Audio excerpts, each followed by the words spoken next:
د کورنیو چارو وزارت د اساسي او تخنیکي ترمیم ورکشاپ په لسګونه هاموې او رینجر موټر ترمیم کړي دي.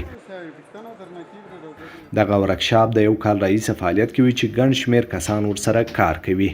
د دې ورکشاپ د موټرو د رغولو لپاره هغه قوي ماشین آلات نه وو، نو هغه موږ د لیوای حمایوي او د لوجستیک په مرسته د عمومي ډیپوګانو نه او بعضې ماشینونه هغه چې دلته په دغه شرکت کې چې دا مخکې د نولیمون شرکت په نوم باندې یادېدو دلته پراته وو او هغه ماشینونه تخریب شوي وو. نو هغه تخریب شوي ماشینونه هم موږ په کم مصارفو باندې جوړ ترمیم کړل او اوس د دې جوګه دي چې موږ په هغو باندې کار وکړو او کار پر روان دی الحمدلله. په یاد ورکشاپ کې د مستریانو له لوري تر دې مهاله 2000 موټر ترمیم او ګټې اخیستنې ته سپارل شوي دي. له هغې ورځې راهیسې چې دغه ورکشاپ په فعالیت پیل کړی دی تر اوسه 2015 ارادې موټر ترمیم شوي، 1449 رینجر، 245 هاموې ټانګونه، 160 هایلکسي موټرې ترمیم او ګټې اخیستنې ته سپارل شوي دي. د دغه ورکشاپ د مسؤلینو په هڅو سیار ورکشاپ هم رامنځته شوی دی چې په مرکز او ولایتونو کې د قطعاتو موټر ترمیم کوي. چې سیار ورکشاپ د دې لپاره ایجاد شوی دی چې په مرکز کې چې کوم قطعات او یا په ولایاتو کې کومندانیو کې د ولایت او د کومندانیو د ولسوالیو موټر دي هغه خرابېږي تخریبېږي، نو یغو دپاره دغه سیار ټیم موږ ایجاد کړی دی چې تقریبا 45 پورې تشکیل لري.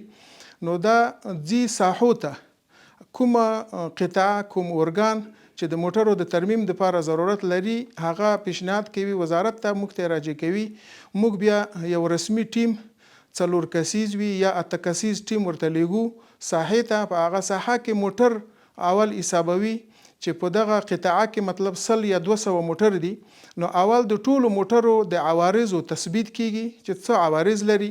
د هغې نه وروسته د موږ په لاس کې چې کومه پرزه وي اول چې څومره پرزه را سره موجوده وي موږ دا موټر ټول ورته ترمیموو.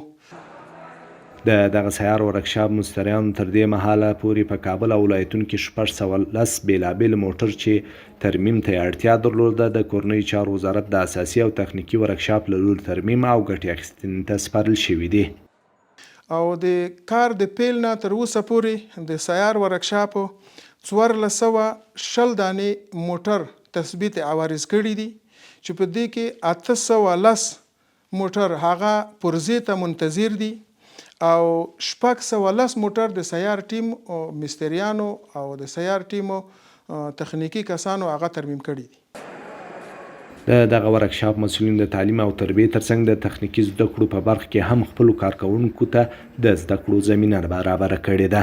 تعلیم او تربیې په باره کې باید دومره ووایم چې موږ دلته 2 قسمه درسونه شروع کړي دي.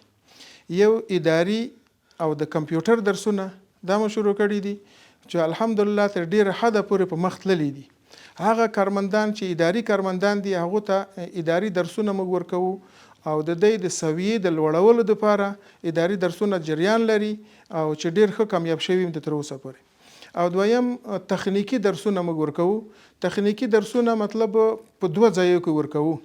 یو د خفیفه او ثقیله ورکشاپ مستریانو ته تخنیکی درسونه ورکوو، لکه د موټر د ایسی د پاره درس ورکوو 2 هفتې یا 3 هفتې دغه درس ورکوو، بیا هغې نه امتحان اخلو عملي په هغې باندې کار کوو. بیا د انجن د ماشین په باره کې هغه کوو درسونه ورکوو.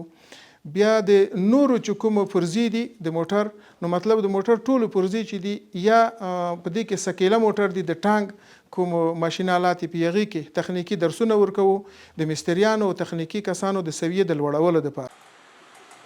د کورنیو چارو وزارت په دغه ورکشاپ کې د اداري کارکوونکو ترڅنګ 519 کسانو ته د کار زمینه برابره شوې ده.